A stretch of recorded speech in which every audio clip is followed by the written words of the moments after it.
Greetings! You're watching Septum Sen vs. the World.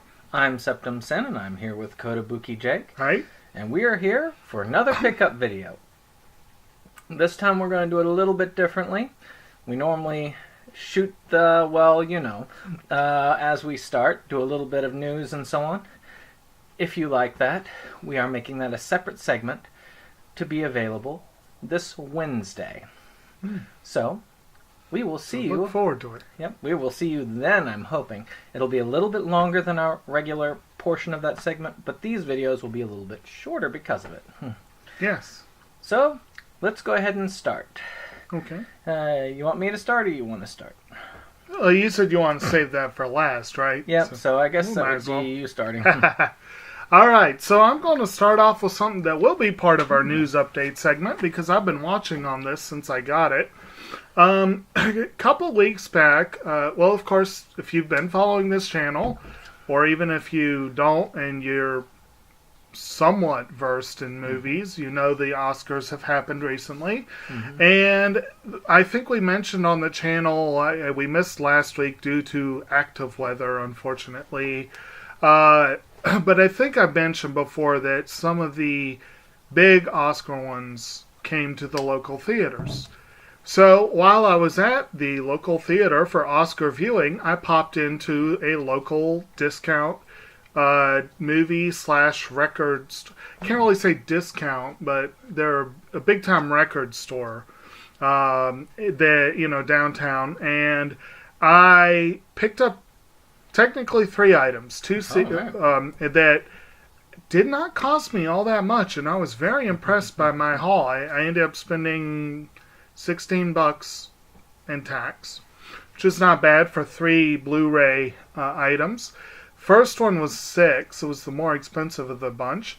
And we have talked on this channel before about the BBC Earth Nature documentaries, Planet Earth 2. We've mentioned some of these before.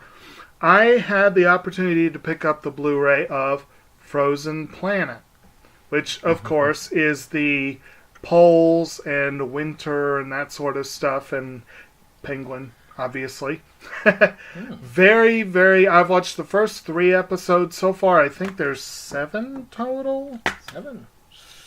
I think so. And that's a BBC?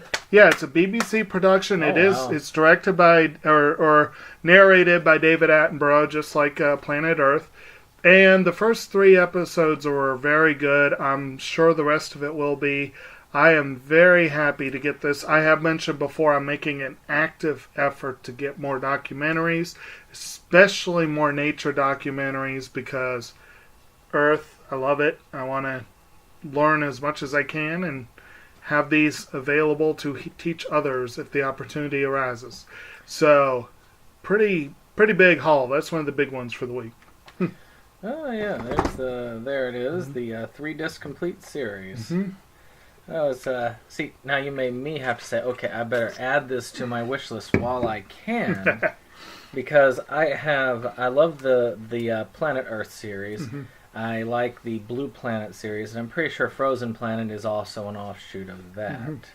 So that's going to be added. See, this is why we do these things, so we can enjoy each other's selections. Yes. But I have a feeling he's not going to be adding many of mine. Probably not. I will admit, when we get to this last one, it looks cool, but I doubt I'm going to go all out to get that. So, I made an order to Full Moon when they did their sale, and it finally arrived. I do have a surprise box that's coming. They've already said that shipped, so that should come this week. When it does, I'll try and do an unboxing video just to show, like, this is what I got out of it. And if I get some... But I'll show that probably in my pickups when we do it. So, we'll start off with the sequel to a movie I thought I had, but I don't have. So now it's on my list to get. And that is Demonic Toys 2. I used to really, really, really hate animated dolls and stuff like that. They scared the crap out of me as a kid. But for some reason, as an adult, I actually find them more entertaining as, as movies go. those films that freaked me out and scared me the most as a kid are the ones I want to watch the most as an adult. Those that grossed me out, not so much, believe it or not. That's the reason why I don't have a lot of trauma, which is kind of weird. I like the humor, but some about the way that they do their stuff just grosses me out. You talk about your tolerance. For some reason, they managed to go above mine. And, which probably means I won't be checking out some of that stuff. Which is sad, because Troma does have some really good films. Mm-hmm. So that was Demonic Toys 2. Mm-hmm. All right. Okay. Next up, the other part of that purchase from Play 9 was the 2 seasons. I think there's 5 or 6 total. I don't remember. But I've seen a handful of episodes and I've enjoyed it. But 2 seasons of a relatively recent series that was pretty highly acclaimed, starring Mary Louise Parker, called Weeds.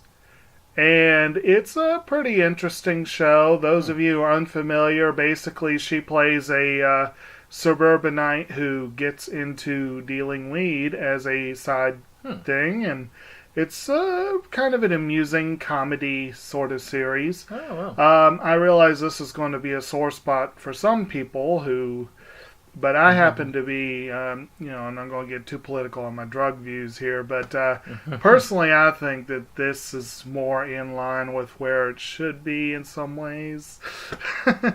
But if I remember correctly, it does get a little darker as the series goes on, as any of these series probably will. Probably not as much in line with Breaking Bad's philosophy on dealing. Probably not. I've seen a little bit of Breaking Bad and a little bit of Weeds, and this is definitely the lighter-hearted of the 2. But one weird, funny thing about this, and cool thing, this is one reason I had to jump on. These volumes are $5 each. Wow. But this one has a tag. I don't know if you can read it. It says 50. No, that's quite a discount there. And I went up front, and I was like, that's wrong, isn't it? And he took one look. He's like, yeah. But I'm like, that's a 90% this discount. retails for what, 30, 35? God. So let's hope that wasn't what they intended the price to be. But whatever the case, I've been looking at this show for a while. I'm becoming much more wary of picking up individual seasons, and I'd like to look for complete series. They save on space and eventually they save on money. But when you see a deal like this for multiple seasons, you gotta go. I think it was worth jumping on, and that's definitely a cool pickup. All right. So, for those of you who do follow the rest of the stuff that goes on in this on this channel, which includes my reviews, you'll have noticed that I have had 2 new reviews from the great David Sterling's production, and one of those, which came out fairly recently, I believe last week, is Claw. The Claw. So here you go. There's the little title there, and of course you see David Sterling's little signature there. Mm-hmm. And this is an interesting enough film. I wanted Ghost of Camp Blood, and I said, well, what else you got? He said, well, this movie is also coming out. And I said, okay, wrap them both up, send them over to me. I paid him for it, of course. But, and here we go. This is not too bad. It has a twist that I did see coming, and it was decent as far as, slasher movies go. Mm-hmm.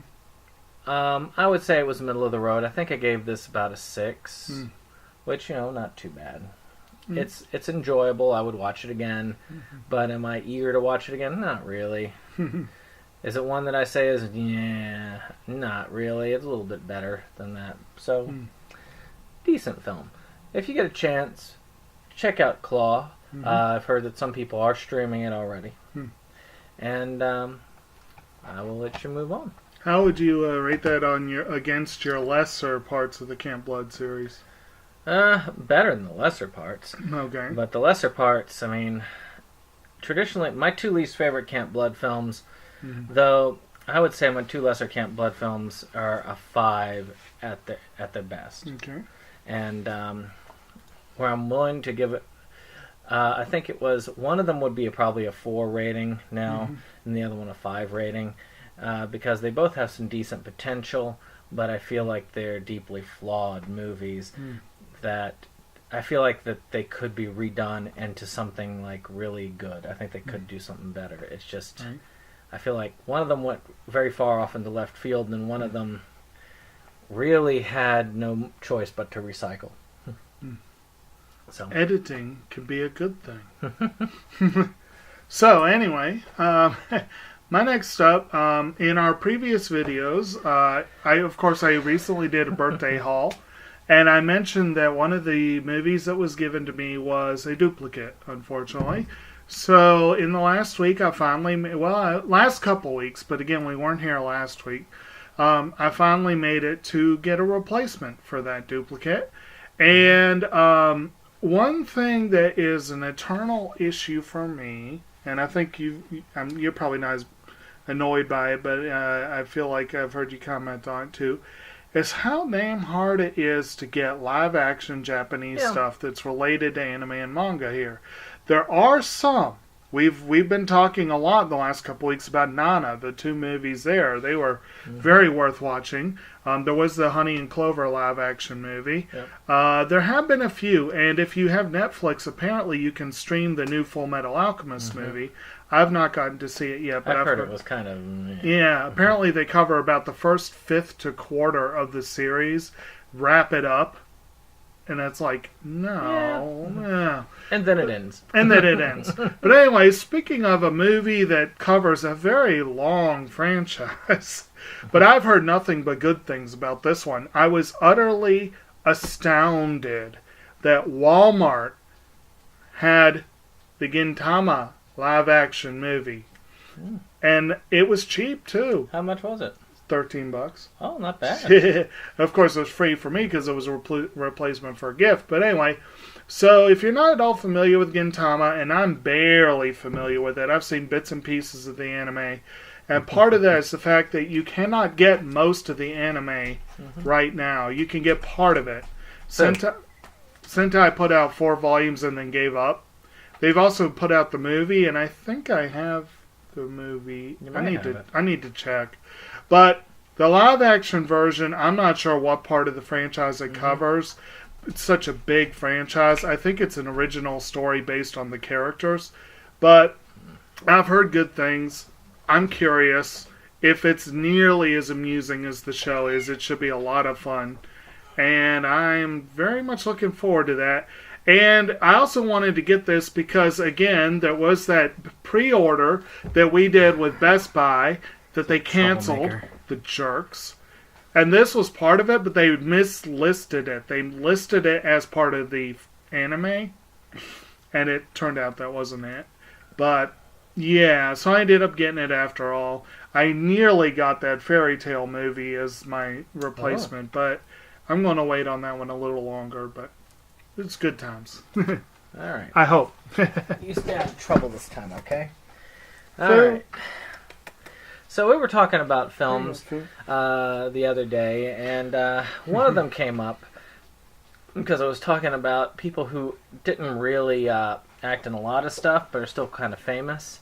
For those who might not be as familiar, like for instance, Glenn Beck has a guest appearance once on Cheers, like a kind of uncredited appearance. For those of you who are thinking, yes, it's that Glenn Beck. What are you doing back there? Just disrupting Dobby. Killing my poor Dobby. I was getting a visual. So, this time let's talk about Bill Maher. Bill Maher only has one known film credit to his name. Really? That I have seen on IMDb. And that is Cannibal Women in the Avocado Jungle of Death. I love that title. I misquoted it as Bikini Woman, but Cannibal Woman isn't much better. And I guess being in this film made it to where he is like, okay, I don't really need to be in anything else. But he is in it. Matter of fact, if you look carefully, you can see him right there. Shirtless with sort of like an ascot on. So I figured this will be fun, if anything, just to see him. I'm not as big a fan of Bill Maher as some, but mainly because his original show, Politically Incorrect, bumped Mystery Science Theater off of its old time space, and I never forgave him for that. But I have to see this. This is just, it was too good. It was $3 on the sale. I had to get it for $3. I might want that one, actually, just because of the title. I love it. I mean, Avocado Jungle of Death. It's sort of like the title, what was it?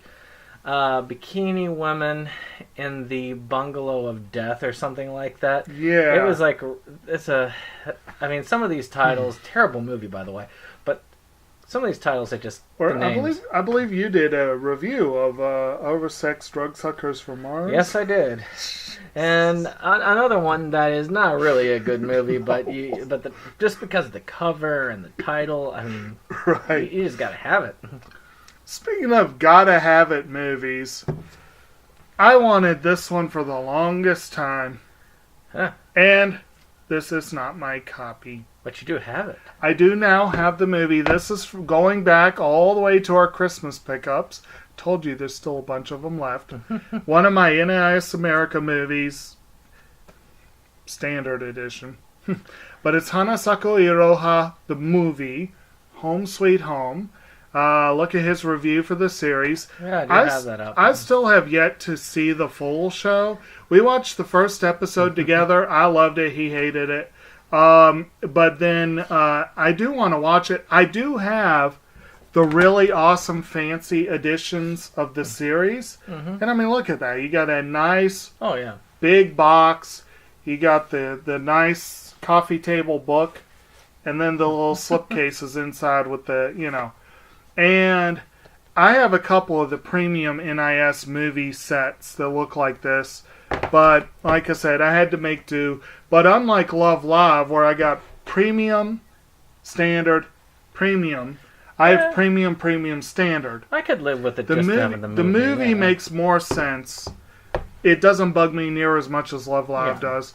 But I do need to watch this franchise. It is a high priority. Mm-hmm. I've just got so many high priority series and so little time to get through them. Drop it. Yes, exactly. And even as a standard, it was still pricey. I think this cost $25 on sale. Mm-hmm. And of course, we have found out, apparently, I still haven't found the official announcement, but he says he saw the official announcement. The NIS America is no longer producing anime at all. They're basically selling off their stock, which sucks because they did such a good job. You look at this trumps anything Aniplex has ever put out. And these were retailing, the movies they did like this were retailing around $50 or so, which is a lot for a movie, but it's actually less than I ended up paying for Your Name. So that's actually, and it's a hell of a lot less than Aniplex charges for movies. I think they charge $50 for standard editions pretty much. Or $49.50, when I got Kill La Kill, it was $25 per volume. 6 volumes. 6 volumes. And that was on sale. Yeah. Now, on our news section, I'll be talking about one Aniplex pickup. But in the meantime, like I said, I will be slowly trotting out my additional Christmas ones. I think I still have a couple more NIS America ones coming through on that. But I was very pleased to finally get this. Disappointed I had to make do with the one I wanted. This one so bad. But happy to have that. Well, mine on a lesser note of pickup, but not a full moon pickup. This one is the other one and the main reason why I did this order that got me the claw. And that was The Ghost of Camp Blood. Even like the cover kind of gives it like a ghostly look. You see how like slightly out of focus looking. And that's not the camera, that's actually the actual cut. Now, this is my favorite clown killer series. I actually have a playlist with my reviews for every single one of these movies. This is number 7 or number 8, depending where you keep count. And I was a little bit worried about number 7. Number 6, which is Camp Blood 666. Okay, so this is the 9th one, maybe. Okay. But Camp Blood 666 was a excellent film. It actually, well, I mean, maybe not by your standards, but by B-movie standards, it was an excellent film. And it had reinvigorated me for the series, because 4 and 5 kind of let me down a bit. But 666 really told me that this was still going places. And then 7 was okay. And that worried me because it was like, I don't want just okay. I want to be really psyched for this series. This reinvigorated that. This was actually, to me, on the same level as Camp Blood 666. If you like this type of film, you like these type of cheaper slasher movies, you need to get a hold of this. I will include Mr. Sterling's Facebook on my description below. Go get it while you can. If you haven't, get 666 as well. They are really good. And then if you can find them, get the original 3. And then if you really like those, get the rest. They are decent. They are fun. Just between 3, 4, and 5, give yourself about a week between watches. Don't binge those, because there's a lot of recap in 3, even more recap in 4. So if you give yourself some time in between, you'll do okay. Or you could do, like, wait till Halloween and do, like, an all-night Camp Blood. And by the time those movies are coming around, you'll be half asleep anyway, so you probably help you keep up on them. But I'll admit, if you get to one of the two, I can't remember which one, 4 or 5, but I figure if you are drunk or stoned, there's this dream sequence that I can imagine really screwing with your head if you're going through this. I actually did enjoy that dream sequence area. It kind of bugged me a little bit at first, but now that I think back on it, it's like, that was an interesting thing and creative. All right. My last one. Slightly different. Slightly different, indeed. Even though the title sounds like it could be a horror movie. Anyway, a few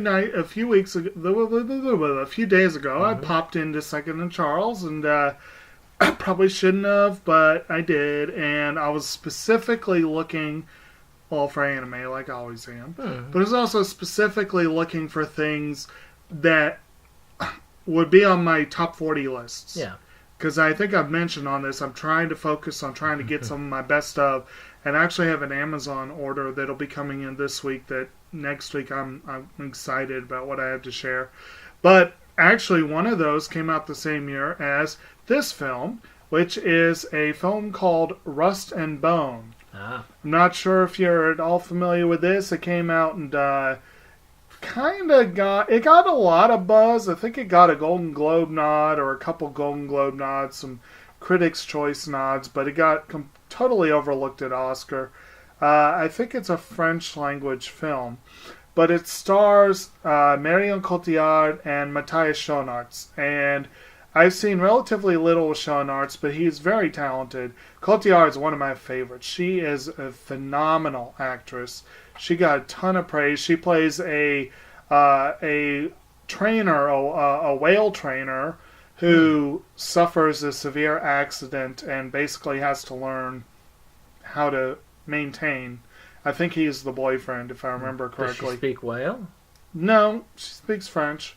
I think, like I said, I think it was French language. But anyway, but I've seen this one once. I have no clear recollection, but I do remember that I thought it was a really good movie, and I'm very happy to have gotten it. I had to snap it up when I found it for $6, which movies like this for $6, that's usually something to jump on, because you were not going to see this one very often. Yeah. So that was very cool. And like I said, I've got some more top 40 stuff coming next week, something to look forward to. But in the meantime, quite happy to add to my Marion Cotillard collection. Well, you know what I say about French films. French films. oh, this is a good time for a clip, wasn't it? A foreign film.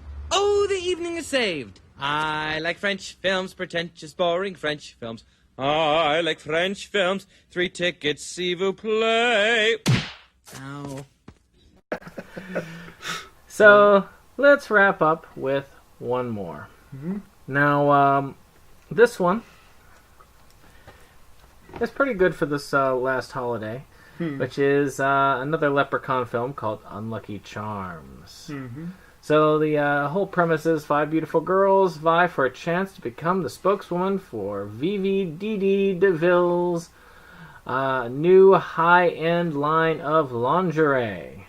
Already sounds like it's something to watch right there. Something. The claws come out when the competition gets fierce, but when they begin to disappear one by one, they soon find that they are competing for their lives. Didi invokes 4 mythical beings: the Cyclops, the Banshee, the Hobgoblin, and the mischievous Red Leprechaun. Different from the Green Leprechaun. From an ancient charm bracelet to steal the girls' souls. But the creatures from the underworld have plans of their own. Whomever wields the power of these unlucky charms, beware. They're magically malicious, as you can see. Now this will look interesting, but this is not the reason I got this. I got this because I didn't want to have to open what I'm going to show you, which is this. Now, Full Moon did this. They did a couple of cereal box collections, and they went on super cheap on their sale, like $5 cheap. And they actually are going online for much more than that. I should have bought a number of them and then sold a few online. But, you know, they make it like a cereal box. I think they actually have some marshmallows inside, which does bother me about leaving it sealed for long periods of time. But I wasn't going to eat those marshmallows anyway. Again, I do like that this is done like a cereal box, but unfortunately it's sealed like one as well. So I do not want to open it. So that's why I got the movie, because I do want to see the movie. But that's kind of cool. Yeah. That's really cool, but I hate it when they do these things where you can't open it without breaking it. You know, that's... Yeah.